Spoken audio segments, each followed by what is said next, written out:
Michel Foucault fue un intelectual francés famoso del siglo pasado. Los intelectuales de aquel entonces seguían el modelo del filósofo existencialista Jean-Paul Sartre. Eran pensadores con ideas sobre una amplia variedad de temas, reconocidos popularmente como importantes figuras nacionales. Se esperaba escuchar palabras brillantes e inesperadas de ellos que estuvieran involucrados en la política y además simbolizaban el conocimiento y el pensamiento para la nación y para el mundo. Foucault trabajó en campos tan diversos que es muy difícil poder categorizar su obra. Filosofía, historia, psicología, sociología, medicina, estudios de género y crítica cultural o literaria fueron los ámbitos en los que este autor dejó su huella. Lo que le dio unidad a ese extenso y variado campo de estudio fue su interés en el poder y en el saber, y fundamentalmente en su interacción. En esos campos que estudió, Foucault se dedicó a los temas de las formas de normalidad y anormalidad, inclusión y exclusión, subordinación y sumisión. Foucault estudió cómo se dan estas cuestiones en las sociedades democráticas posteriores a la Segunda Guerra Mundial, surgidas de los ideales del liberalismo y de la Ilustración. Su interés se centró en, por una parte, las técnicas normalizadoras que hacen productivos a los individuos, y por otra parte, los mecanismos de anormalización que separa a ciertos individuos, a los locos, enfermos, criminales, rebeldes e insumisos en general. Foucault tiene una evaluación negativa de su época, indicando que se padecen males cuyas causas son anteriores y no actuales. Por otra parte, él es crítico de la interpretación liberal e iluminista de la historia. A su juicio, la historia moderna no conduce a la realización de un sujeto libre como querían los ilustrados, sino a la conformación de un sujeto sujetado, esto es, sumiso, controlado, atado. En las sociedades democráticas actuales existe un cierto grado de sumisión. Los ciudadanos están sujetos al sistema que ellos mismos han conformado y creado. Vivimos en una utopía negativa, denunciada por el arte y por la rebelión obrera y estudiantil de 1986, en lo que se conoció como el Mayo francés. Durante el mes de mayo de 1968, en Francia se extendió un movimiento de protesta obrero-estudiantil que cuestionó la forma de vida de la sociedad del siglo XX, puso al gobierno al borde del colapso y pretendió poner en jaque al sistema. Muchos intelectuales como Sartre o Foucault participaron de los acontecimientos y tomaron esas luchas como el emergente de las búsquedas de otra forma de pensar y de vivir.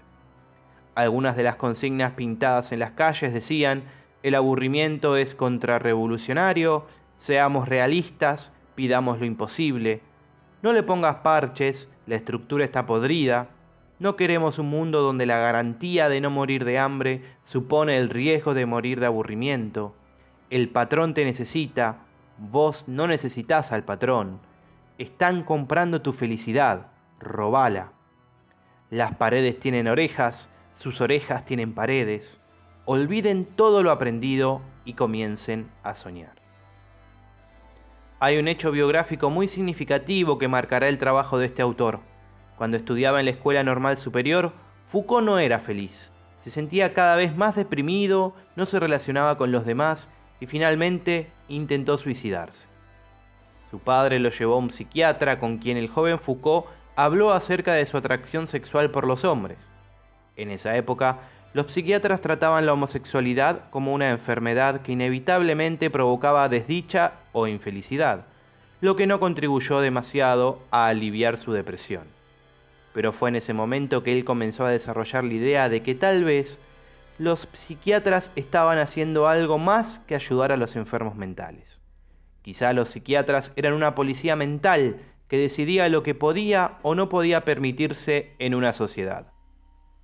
Toda esta situación lo incentivó a estudiar psicología, leer a Freud y a obsesionarse con los tests de Rogers, al punto tal que se los tomaba a todos los estudiantes de la escuela normal y a mucha otra gente a lo largo de su vida, para luego hacer rápidas evaluaciones de sus rasgos psíquicos ocultos.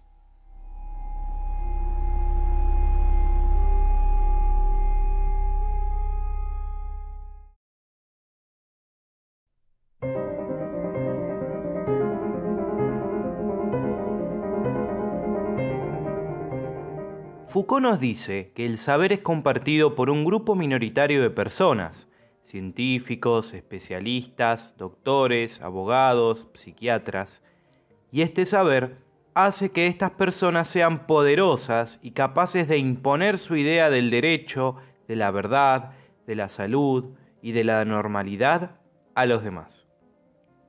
Este saber al que se refiere Foucault es el saber de las ciencias sociales o humanas, la psicología, la sociología, la economía, la lingüística y la medicina, que al decidir sobre ciertos temas, como la verdad, el derecho y la salud mental, está decidiendo cuestiones que definen a la humanidad y que afectan a las personas en general. A su vez, estas ciencias funcionan de manera conjunta con instituciones, tales como los hospitales psiquiátricos, las prisiones, las fábricas, las escuelas y los tribunales, los cuales provocan consecuencias importantes y específicas sobre la gente. Estas ideas son aceptadas por la mayoría, ya que las personas que conforman minoría, que decide cuál es el verdadero saber, afirman ser los más inteligentes y saber más que nosotros mismos. Ahora bien, hay dos maneras en que el saber poder realiza su tarea o se lleva a cabo, dos formas en el que se da el ejercicio del saber poder. En primer lugar, utilizando la fuerza, como cuando se le pega en la mano a un niño para enseñarle una lección. Por ejemplo, a través de la fuerza ejercida por un adulto sobre el niño entiende qué se debe hacer y qué no, qué está bien y qué está mal. En segundo lugar, a través del lenguaje. Cuando el niño aprende a hablar, incorpora al mismo tiempo los elementos principales y las reglas de su cultura. Por ejemplo, el padre le dice a su hijo que cuide a su madre porque él se tiene que ir a trabajar, y el niño incorpora las ideas de la figura paterna, es la que trabaja y aporta el sostén económico, mientras que la figura materna es aquella que está a cargo del cuidado del hogar. Cuando las distintas ciencias humanas describen a los seres humanos haciendo uso del lenguaje, lo que hacen en el fondo es definir a las personas.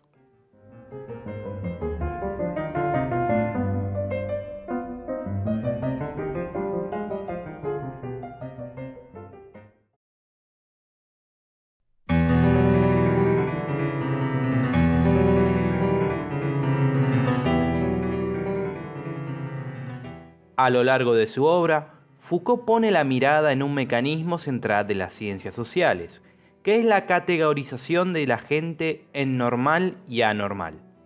Sus libros estudian las diferentes formas de anormalidad, como la locura, la criminalidad, la sexualidad pervertida y la enfermedad.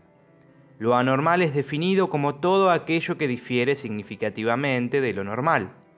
Lo normal es el término de referencia, y lo que es normal debería ser perfectamente obvio, así como la diferencia entre lo normal y lo anormal debería ser fácil de explicar y a permanecer idéntica a través del tiempo. Foucault cuestiona nuestras ideas de normalidad y anormalidad mediante el recurso de una amplia variedad de documentos históricos. Esta es su manera de hacer una crítica de la normalidad y anormalidad. Él muestra que las definiciones de lo que es la locura, la enfermedad, la criminalidad y la sexualidad pervertida varían notablemente en cada época, que aquello que se considera normal y anormal varía de un período histórico a otro. Desde el iluminismo del siglo XVIII, las sociedades, el saber poder y las ciencias humanas han distinguido cuidadosamente la diferencia entre normal y anormal, para luego utilizar dichas definiciones en la normativización del comportamiento, esto es, para lograr que el comportamiento de las personas se ajuste a los comportamientos normales. ¿Qué debemos hacer con aquellas personas que no pueden ajustar su comportamiento a lo que se considera normal? Nuestra sociedad ha promovido progresivamente el encierro, la exclusión y el ocultamiento de la gente anormal. Pero esto no siempre fue así. En un principio los locos constituían una parte aceptada de la comunidad y las personas enfermas eran tratadas en sus casas. A nadie se le ocurriría que un discapacitado o un deforme tuviera que estar fuera de la mirada de los demás. Los criminales, eran castigados tan públicamente como fuera posible. El estudio de la anormalidad constituye una de las vías principales a través de la cual se establecen relaciones de poder en la sociedad. Cuando se define una anormalidad con su correspondiente norma, siempre de una u otra manera es la persona normal la que tiene poder sobre la anormal. El psicólogo nos habla sobre los locos y dictamina la mejor forma de ayudarlos. El médico sobre los pacientes y receta los tratamientos a seguir. El criminólogo, jurista o político sobre los criminales y dictan una condena. Pero nunca concebiríamos escuchar a los últimos hablar de los primeros. Lo que tiene que decir ha sido ya decretado de antemano como irrelevante, dado que por definición carecen de saber. Y esta es la clave para no otorgarles ningún poder.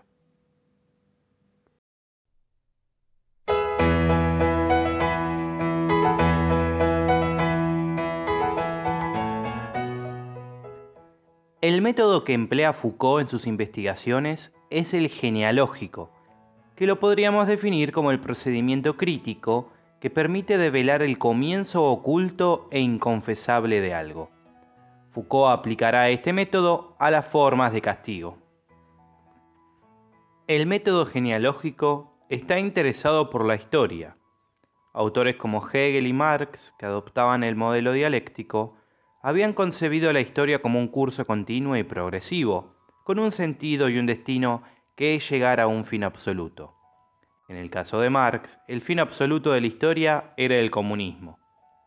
Para el modelo genealógico, en cambio, la historia no es un proceso continuo, progresivo y necesario, como planteaba la Ilustración, sino más bien un curso contingente y discontinuo, donde se producen quiebres y rupturas. En este sentido, ya no se puede considerar que haya una sola historia, sino más bien muchas historias.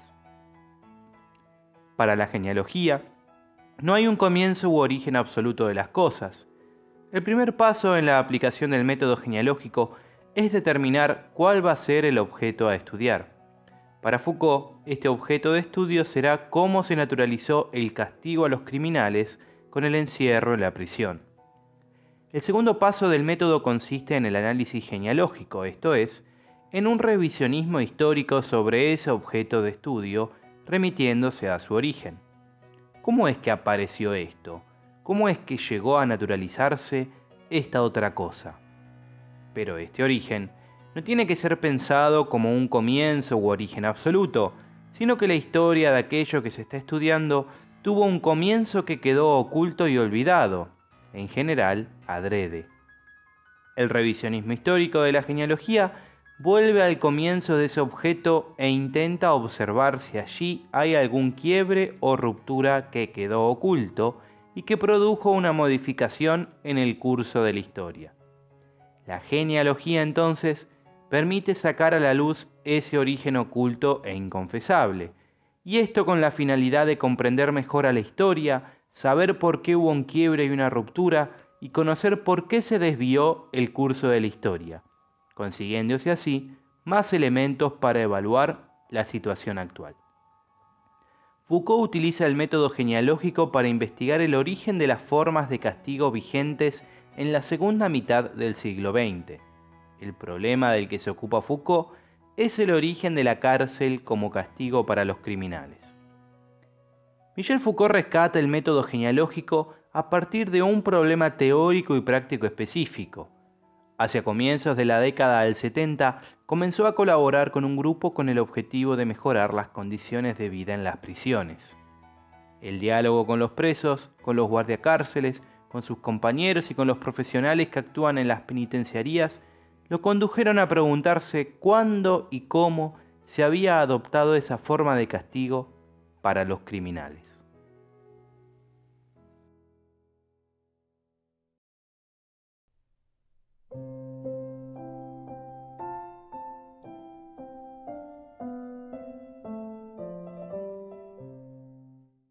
A raíz de las ideas de la Ilustración, de la Revolución Francesa y de la renovación de los códigos con Napoleón, en Francia se modifican las leyes para adaptarlas a la nueva concepción de ser humano que se tiene a partir del siglo XVIII, humanizándose los castigos y regularizándose la acción del sistema judicial.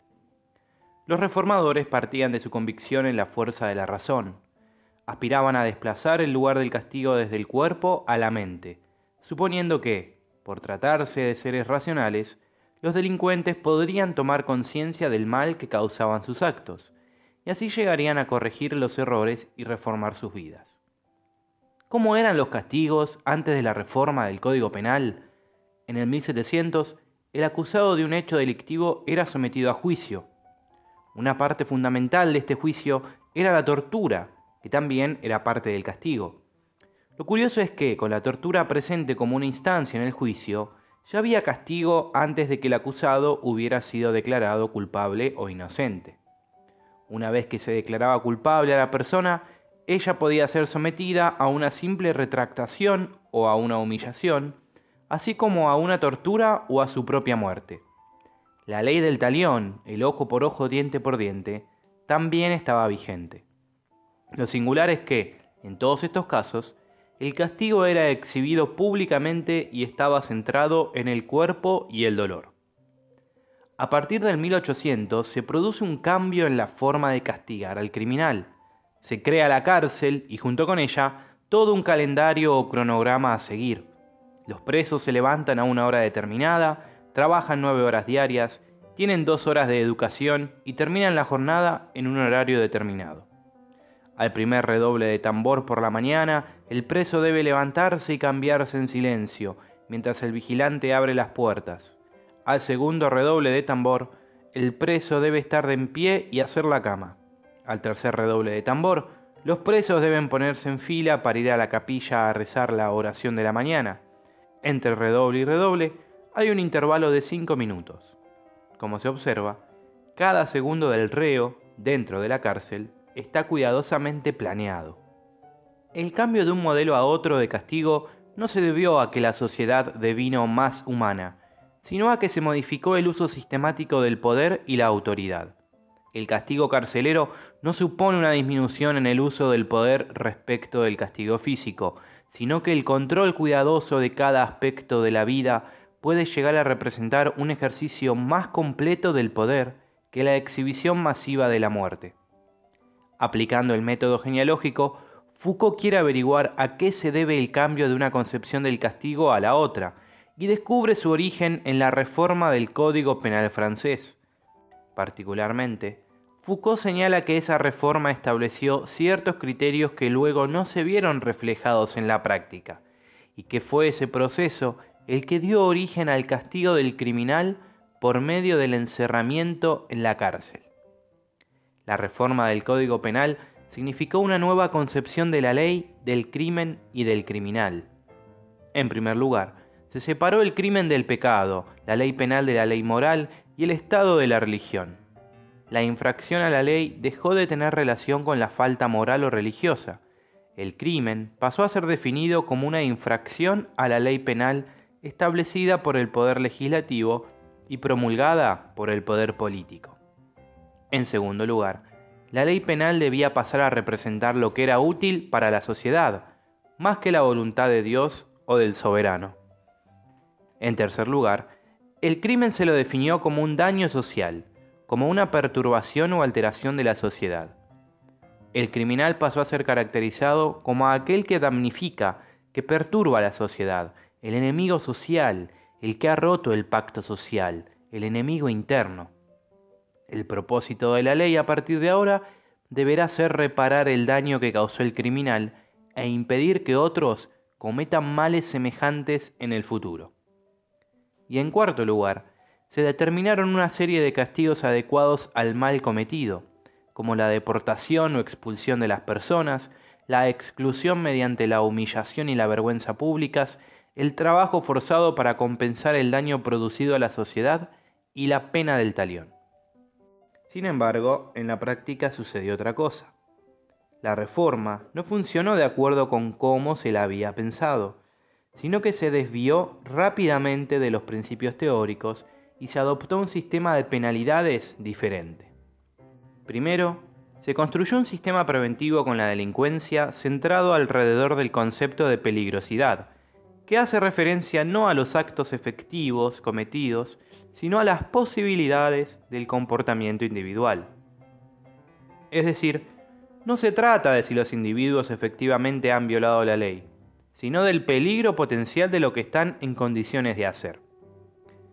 Segundo, la legislación penal no señaló lo socialmente útil, sino que trató de ajustarse al individuo y no a la sociedad, surgiendo alegatos que destacaban las llamadas circunstancias atenuantes.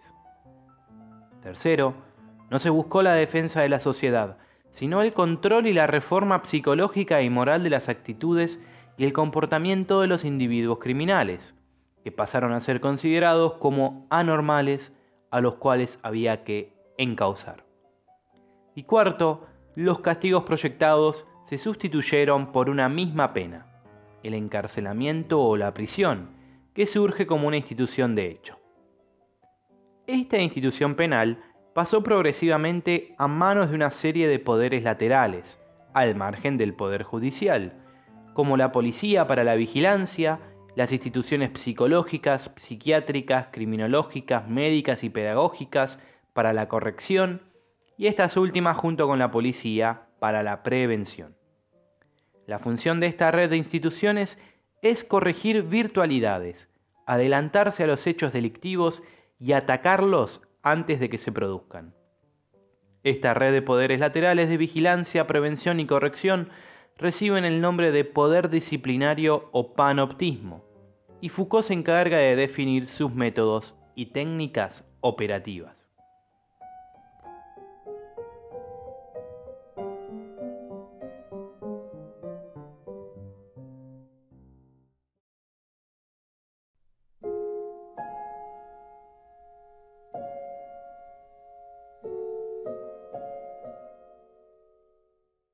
Foucault toma la idea del panóptico de la obra homónima de Jeremy Bentham, quien proyecta la forma arquitectónica concebida para las fábricas, las escuelas, los cuarteles, los hospitales, los manicomios y especialmente las cárceles. Esta estructura arquitectónica contiene la promesa de reformar las costumbres, preservar la salud, fortalecer la industria, difundir la educación y dar una base sólida a la economía. El panóptico era un sitio en forma de anillo en medio del cual había un patio con una torre en el centro. El anillo estaba dividido en pequeñas celdas que daban al interior y al exterior, y en cada una de esas pequeñas celdas había, según los objetivos de la institución, un niño aprendiendo a escribir, un obrero trabajando, un prisionero expiando sus culpas, un loco actualizando su locura, etc. En la torre central había un vigilante, y como cada celda daba al mismo tiempo al exterior y al interior, la mirada del vigilante podía atravesar toda la celda. En ella no había ningún punto de sombra, y por consiguiente, todo lo que el individuo hacía estaba expuesto a la mirada de un vigilante que observaba a través de persianas, postigos semicerrados, de tal modo que podía ver todo sin que nadie, a su vez, pudiera verlo. La persona es vista, pero ella no ve al vigilante, de modo que se siente constantemente vigilado al no poder estar seguro de si está siendo vista en ese preciso instante o no. Así, se crea la conciencia de estar permanentemente bajo observación, sin poder tener certeza de ello. Todos los detalles de lo que hace el individuo son observados, registrados y reglamentados. El panóptico funciona automáticamente una vez que la persona ha interiorizado o ha tomado conciencia de esta permanente visibilidad, que siempre está siendo observado, registrado y reglamentado. Esta observación continua es internalizada más allá de la institución en la que uno está, de modo que uno se siente observado tanto dentro como fuera de ellas, por más que no se lo esté vigilando. Nos sentimos observados dentro de la escuela y fuera de ella, dentro del trabajo y fuera de él, dentro de la cárcel y fuera de ella, etc. Por otra parte, el panoptismo es un sistema de dominación, un tipo de poder que se deriva de la estructura arquitectónica del panóptico. Son las innovaciones del panóptico las que permiten el despliegue del panoptismo o poder disciplinario. El panoptismo se apoya sobre la vigilancia y el examen de los individuos extendidos durante toda su existencia. Es el poder que normaliza o disciplina y que se ejerce en el ejército, las escuelas, los hospitales, los manicomios, los orfanatos y las fábricas. Quien ejerce el poder de vigilancia, a saber, los médicos, generales, abogados, jueces, maestros, profesores y jefes, constituye un saber acerca de los individuos y puede determinar si ellos se comportan o no como deben. Además, instituye una norma que determina qué es lo normal y qué no, qué se debe hacer y qué no. Su base son las ciencias humanas o sociales, como la criminología, la psiquiatría, la psicología, la pedagogía, la asistencia social, etc. En el fondo, se trata del sistema de poder carcelario esparcida por toda la sociedad. En síntesis, las características del panoptismo son el ejercicio del poder sobre los individuos bajo una forma de vigilancia continua, el control en base al castigo y a la recompensa, y la corrección en base a la norma, en función de lo que debe cumplirse y lo que no.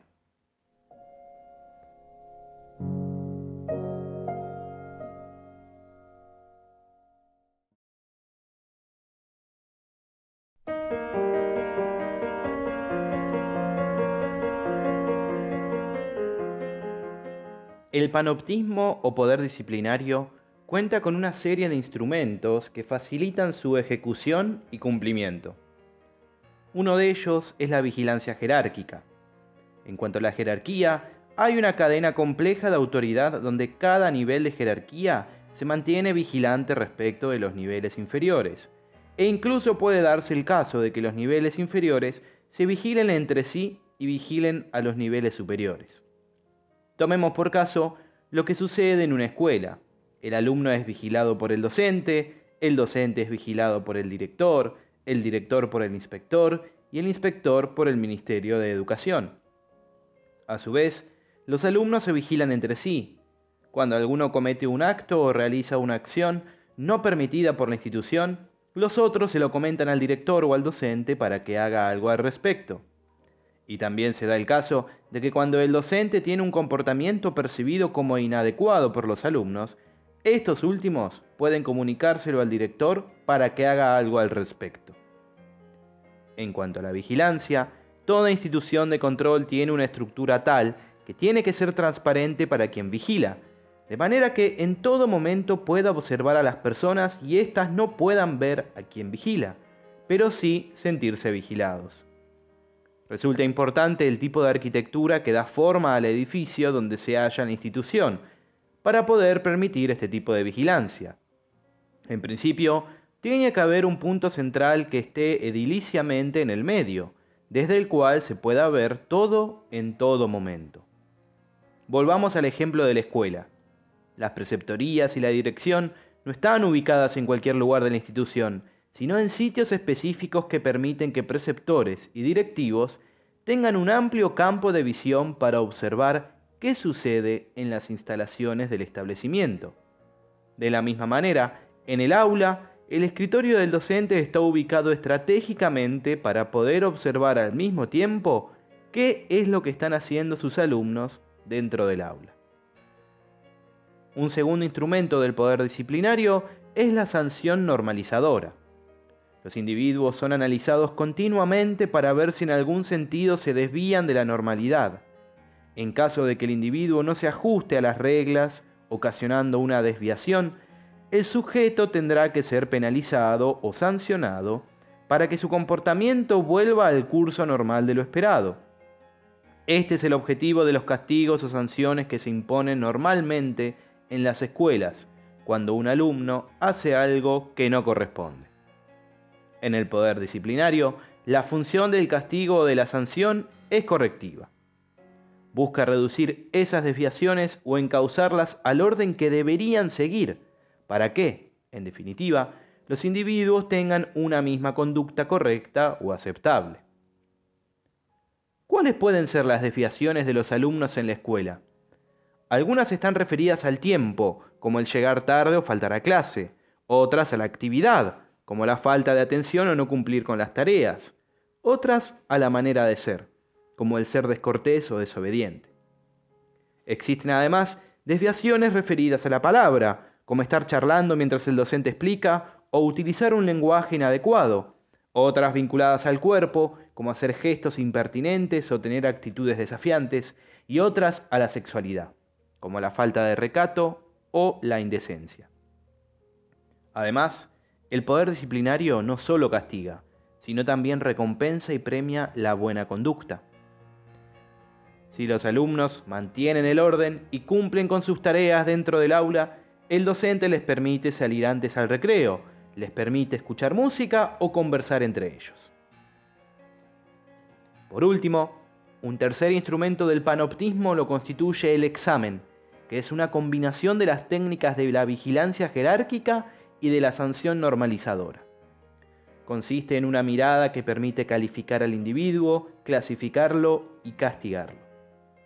En la escuela, los alumnos son constantemente vigilados en su conducta y rendimiento, a la vez que se los intenta corregir en caso de desviarse en función de lo que se considera normal. Y todo eso queda asentado en los legajos o registros de los alumnos con los que cuenta la institución educativa.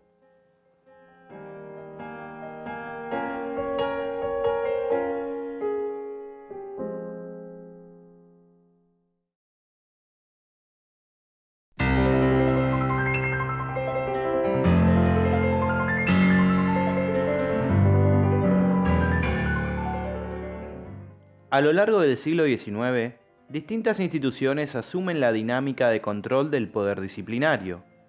Cárceles, escuelas, orfanatos, centros de formación, correccionales, reformatorios y hospitales psiquiátricos coinciden en que el control se ejerce en un lugar cerrado, en un local, en un edificio, donde la persona está recluida y por eso recibe el nombre de instituciones de encierro. La función de este tipo de instituciones no es la de excluir, sino la de fijar a los individuos a un proceso de normalización, a un aparato de control social. A esto se lo llama inclusión por secuestro. No se recluye a las personas en las instituciones apartándolas de la sociedad, sino que se las incluye a la sociedad por la fuerza, secuestrándolas, haciendo que estén en estas instituciones en las cuales no quieren estar, instituciones que amoldan a los individuos a la sociedad. Por ejemplo, se implementaron técnicas de internación, reclusión y fijación de la clase obrera o trabajadora durante el siglo XIX. La clase trabajadora fue fijada en el aparato de producción a través de ciudades obreras, cajas de ahorro y cooperativas de asistencia.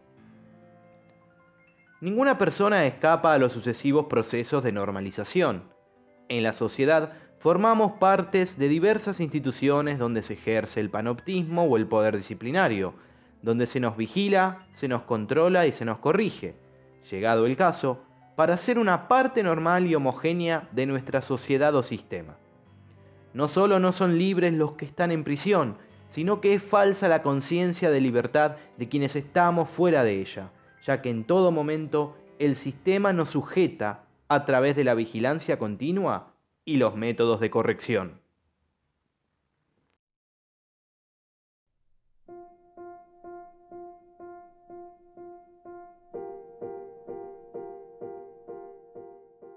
Las instituciones de encierro explotan la totalidad del tiempo de los individuos.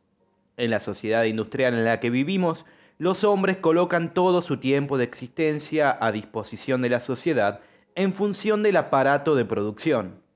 Vivimos en una sociedad en la que nuestro tiempo literalmente vale, es decir, es intercambiable por dinero, por un salario.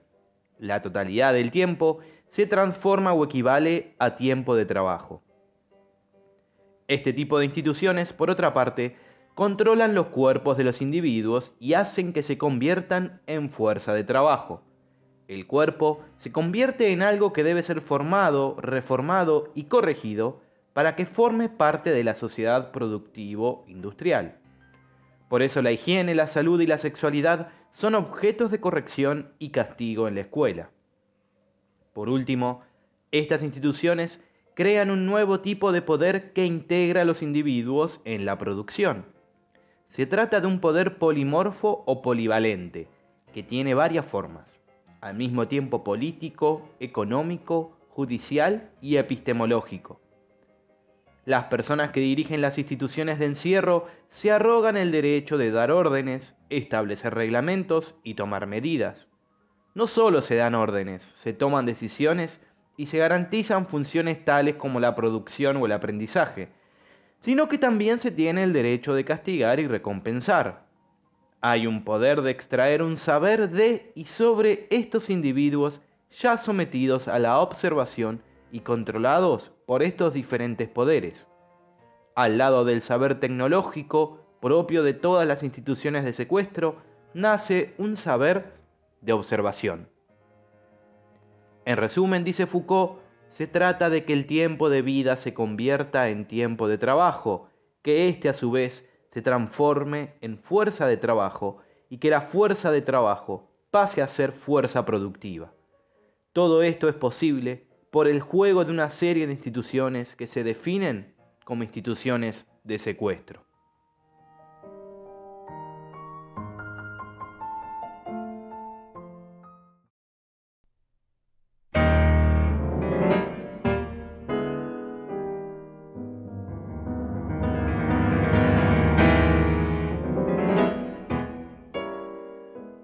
La genealogía invita a pensar de otro modo la realidad, oponiéndose a la hegemonía del pensamiento de la Ilustración a partir del siglo XVIII. Ella nos muestra que la historia no progresa como lo postulaban los iluministas, que no existe la historia con H mayúscula, sino que hay una sucesión discontinua de bloques que no está gobernada por ninguna lógica, fuerza o causa. Toda época difiere de la anterior y de la siguiente, y considera como natural algo distinto que las otras épocas, a la vez que cada bloque epocal tiene sentido y es coherente consigo mismo, pero no con los otros. Entre época y época hay desconexiones y discontinuidades. Toda época es finita. Lo que hace la genealogía es buscar en el pasado olvidado hasta encontrar el momento histórico en que las prácticas dominantes llegaron a ser legitimadas y naturalizadas. Se busca el momento en que nacieron esas prácticas que hoy damos por obvias o por sentadas, remitiéndolas al acto de su institución. Foucault busca el momento en que se dan los cambios en los castigos dictaminados por el Código Penal, localizándolo en el abandono del sistema centrado sobre la exhibición y el dolor y en la adopción de un único castigo para todos los crímenes, la cárcel. La prisión fue una novedad en el siglo XVIII y hoy en día es una institución a la que estamos acostumbrados. En realidad, la novedad no fue la cárcel en sí, porque ya existía antes del siglo XVIII. La novedad fue el uso que se le dio. Antes era usada para alojar a quienes estaban a la espera del juicio y para detener a los deudores hasta que saldaran sus deudas. Luego se la comenzó a utilizar como castigo unitario para todos. Siempre hubo críticas dirigidas hacia la institución carcelaria. Por ejemplo, ¿por qué poner a alguien en prisión lo convertiría en una mejor persona? Si ponemos a los criminales todos juntos, ellos simplemente formarían redes delictivas organizadas y aprenderían nuevas técnicas de robo y estafa. Privar a alguien de su libertad no le va a enseñar a actuar como un hombre libre. ¿Por qué quieren ocultar al culpable? ¿Qué van a hacer con él? ¿A esto llaman castigo? Viven mejor los presos que un hombre pobre honesto. La actividad disciplinaria utilizada en las cárceles con el modelo arquitectónico del panóptico se convirtió en la respuesta estándar a todas estas críticas sobre la prisión. La cárcel no es un lugar de contención de los presos, sino que la disciplina o el disciplinamiento tiene que reformarlos, formarlos de nuevo, rehacerlos, con parámetros completamente nuevos. El comienzo del proceso de disciplinamiento son la observación constante y las penalizaciones, de las más leves infracciones a cualquier regla. Cada momento del día y de la noche es planificado cuidadosamente. El preso debe realizar labores productivas, aburridas y repetitivas, para así generar hábitos propios del trabajo. A medida que los presos van mejorando su comportamiento, se les garantiza una serie de privilegios que culminan en un discurso basado en el informe minucioso de su conducta en prisión. Si la prisión logra realmente rehacer, reafirmar, disciplinar al individuo a través de este proceso, lo que resulta es un trabajador dócil que hace lo que se le ordena sin cuestionamientos. Es decir, un autómata, el operario perfecto para la fábrica capitalista. Aquellos a los que la prisión no puede rehacer, los fracasos, vuelven una y otra vez a la prisión. Serán reincidentes hasta que las instituciones logren finalmente reinsertarlos en el sistema productivo.